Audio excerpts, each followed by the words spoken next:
the next installment of our jewelry making workshop, Dangles and Drops, today on Beads, Baubles, and Jewels.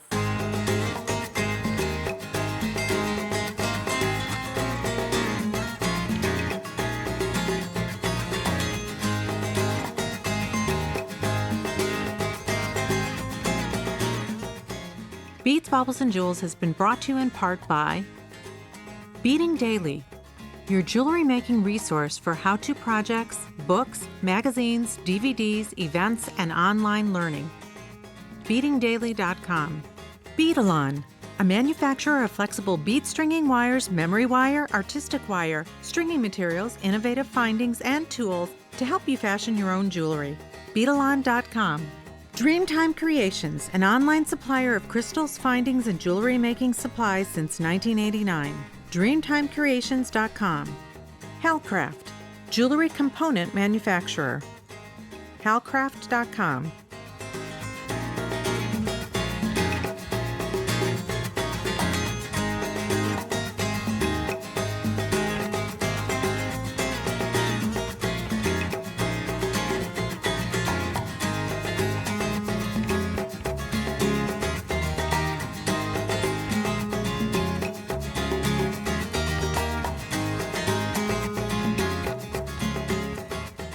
We continue our jewelry making workshop this season on Beads, Baubles, and Jewels. I'm Katie Hacker, and today we feature Dangles and Drops. Add eye-catching movement and dimensional interest to your jewelry designs with a variety of dangle and drop styles. First up is Kerry Bogert with a technique using wire and resin together to form unique dangles from her book, Rustic Wrappings. Then, meet Molly Schaller for the Legacy necklace featuring drop beads with jump rings.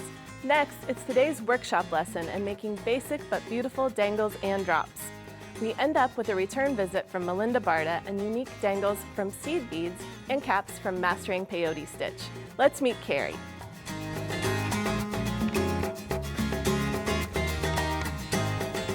I'm here with author Kerry Bogert, and Kerry is known for clever techniques for lots of different things, and today you are going to combine paper with resin. Awesome. And wire. Yeah, I love it. Yep.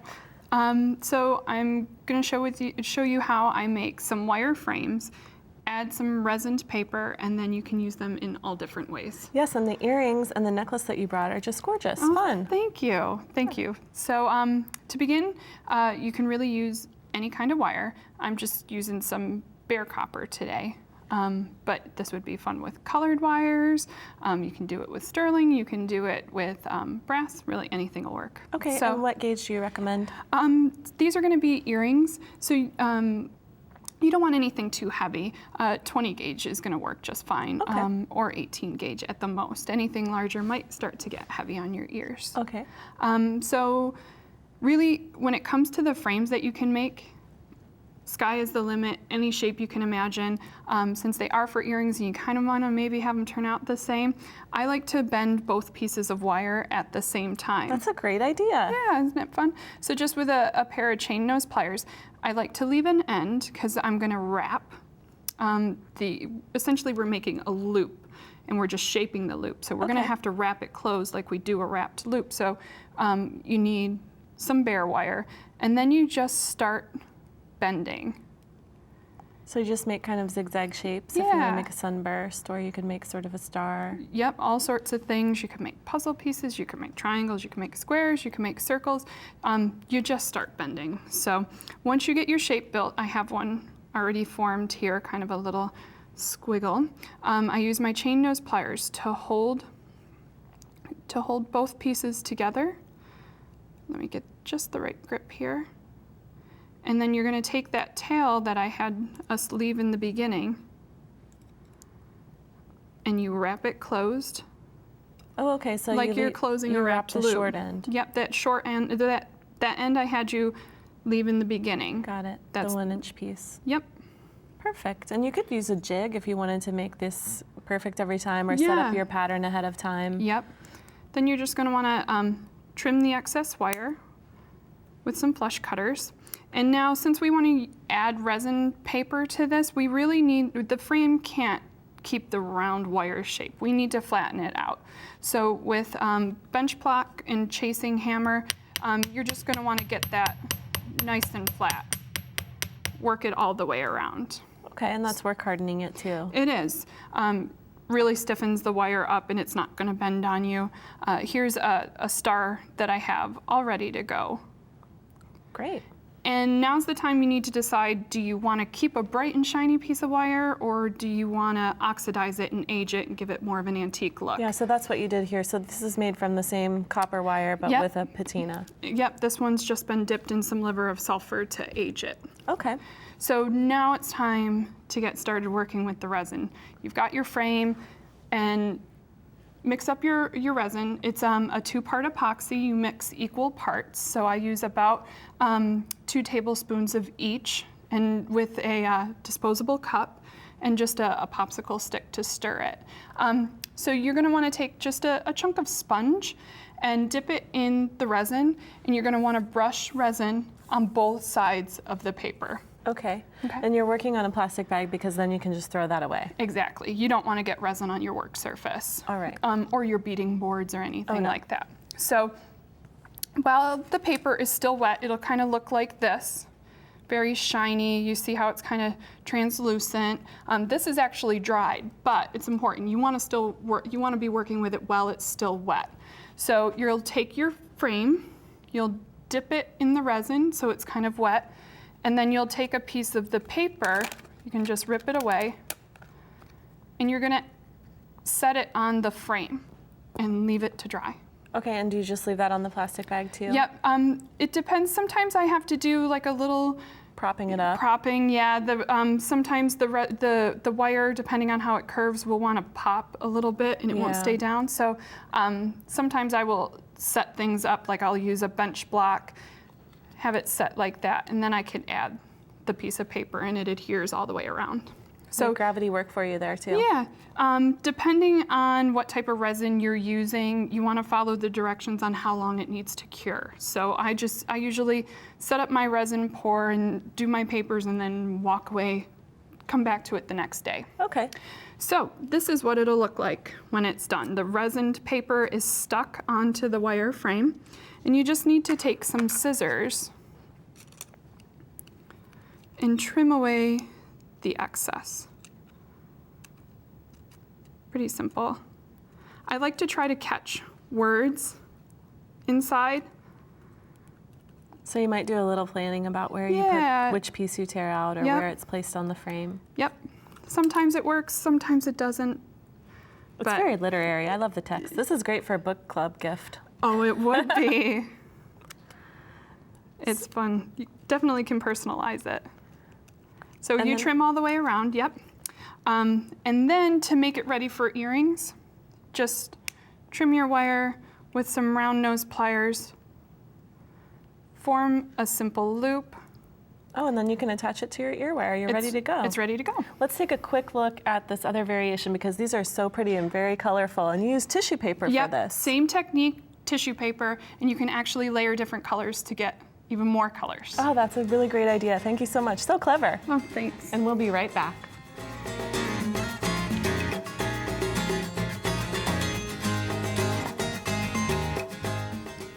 I'm here with designer Molly Schaller with Howcraft, and we're talking about dangles, drops, and you have great ideas for connections. Oh, thanks, Katie. You're welcome. It's a beautiful necklace. Thank you. It's one of my favorites.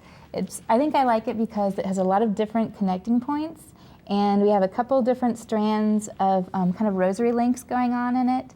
And then there's also a second necklace in between that you can either wear on its own or you can wear them both together. Beautiful. So I thought I'd start out by showing you how to make this component here, and then this little triple drop that connects the two strands there. Okay, sounds good.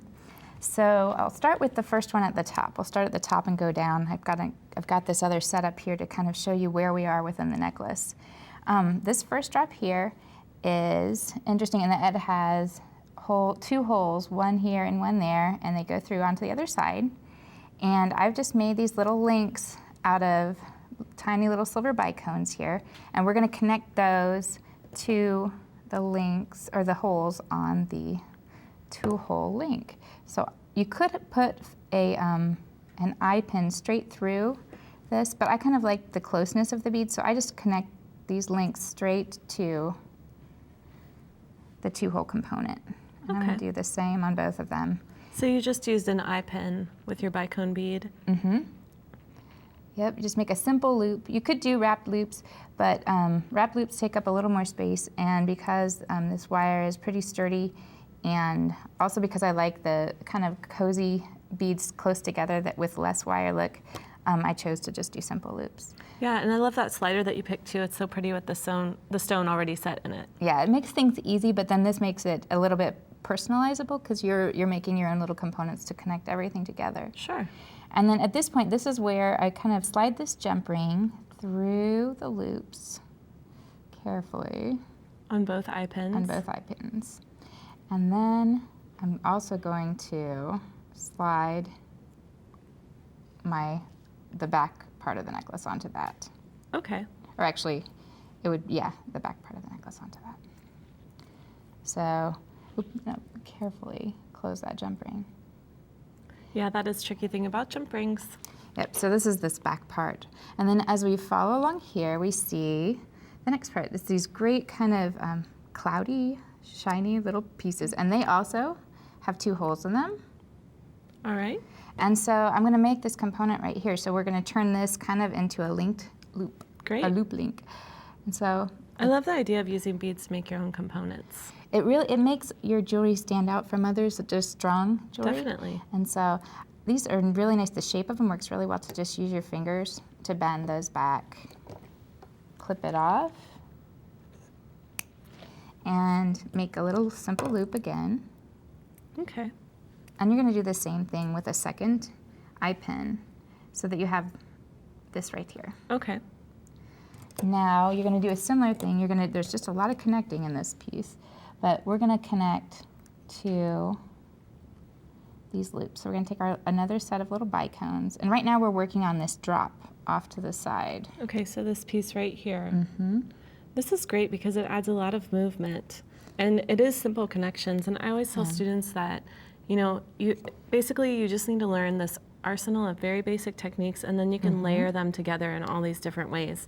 And it does take some time to complete a piece like this, but you could do this in an evening. You can. It's one of those things that it takes a little patience, and it's repetitious, but it's fun to do while you're watching your movie or other things like that. You can kind of get in a groove, and it picks up. And you have a great tip for using drop beads with jump rings too. So to create this piece right here, for example. Yeah, what I did with that is I used these I have 2 side drilled beads and 1 top drilled bead that I made into just a beaded dangle. And so what I'm gonna do is onto this, I'm gonna slide 1 of the teardrop side drilled beads. And sometimes you have to do a little wiggle to get them to slide all the way around because they want that little point there get stuck. Or you could just go from the opposite side. There you go. So you can do that. And then you're gonna slide the second one on. And they're so pretty. I love faceted beads. Me too. It's a lot of fun to work with them, especially in the morning. You can lay them all out on your desk or your work table, and you can just let the morning sun hit them and enjoy them that way too. I've never done that. So you go ahead and you close that jump ring as well. And then it's kind of in the center of some beaded links, and you can just open your beaded links on either side of it, right there, and attach to that jump ring. So then you end up with a strand that looks like this with that great little, almost a pear-shaped with leaves little point there. That's a really easy way to make a dangle.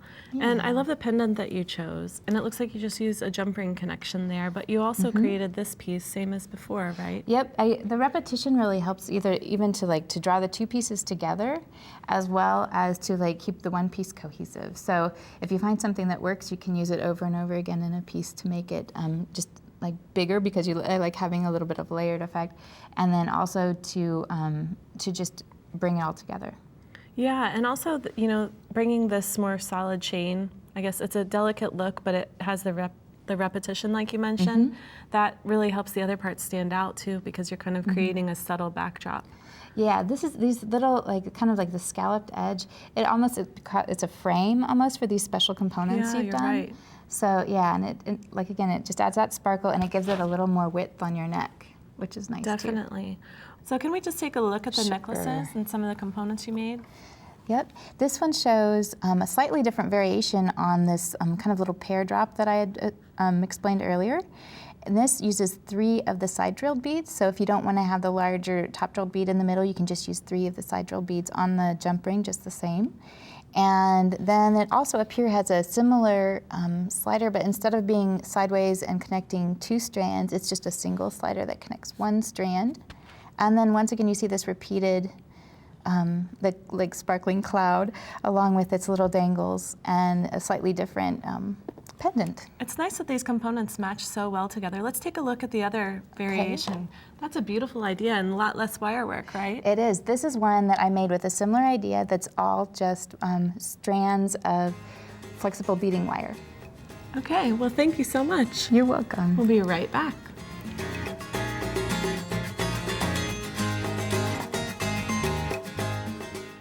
Today's jewelry making workshop is how to make dangles and drops, and I have 4 easy techniques for using crystal pendants and beads. So this is going to make it really quick to make dangles and drops for all of your jewelry making projects. And if you take a look at the earrings that I have here, these have little teardrop shapes at the end, and I just put those with a jump ring and a piece of chain, and it makes a really glamorous little earring. Now there's also a pair that I did a wire wrapped loop, which I'll show you how to do, and basic loops. And those are 3 of the techniques, and I also have pinch bails that I'll show you in just a sec. So let's start out with jump rings. And there are a couple of tricks for using jump rings, and a lot of people use 2 pairs of pliers to open them. You can use bent chain nose plier and a regular chain nose like I have here. And you want to use the long portion of the bent nose to turn open one side. You never want to pull the ends directly apart. Okay, so once you have it open, then you can even use your pliers to kind of manage the ring while you put the pendant on. And this works for any type of pendant. You just want to make sure that you choose a jump ring that works for the size hole and the distance between the top of the pendant and the ring. You might need a larger ring or a smaller depending on what you have. Now when you're closing a ring, you want to make sure that you push the ends past each other and then bring them back. And that work hardens the ring a little bit so that you have a nice firm closure that's not going to come apart. Now another way that you can attach pendants is to use a pinch bail. And that's a piece like this that has a loop and 2 arms with little prongs. And those fit right inside your pendants. You want to be a little bit careful with this, but just squeeze gently with your fingers, and then it's attached. And if you're worried about this being secure, you can add a little drop of glue inside, but they're really easy and handy to use. You can just slide them onto an ear wire by opening the front and slipping it on like that, so you have your earring. Then you would just want to close this back, and you're set. You can see how easy it would be to whip up lots of pairs of those. Now this is a different type of pinch bail here that I just squeeze the arms into the top of this crystal heart. To make a basic loop to attach this, you can just string your bead and then make a bend. And I typically just bend it against the top of the bead. You could also use your chain nose pliers. Then you want to use your wire cutters to trim this to about a finger's width. And then you'll use your round nose pliers. And you can grasp the end and roll it back.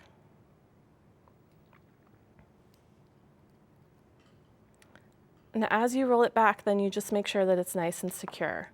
And you have a nice loop there that you can attach to another component. You could slide this right onto an ear wire, but when you make jointed dangles like this, you can see how that extra movement really takes advantage of all the faceting on the crystal. So that is a beautiful way to set these off. And then you can also do wrapped loops. So this is a head pin, has a ball at the end that prevents the bead from sliding off. And then you take your round nose pliers, and you want to leave a little bit of space here. Then you roll your round nose pliers back, and then I kind of adjust it like that, whoops, with my fingers, and then pick it up with the pliers, the loop in the pliers. Then wrap with this hand around, but some people use the bent chain noses for this too. But I like to just use my fingers because I feel like I can get it nice and tight. And you just want to wrap to cover the space between the bead and the loop. And we'll take one more look at a few drop earrings using the heart and snowflake pendants. And you can see those add a lot of shimmer. So you have your 4 basic techniques. And that's our jewelry making workshop for today.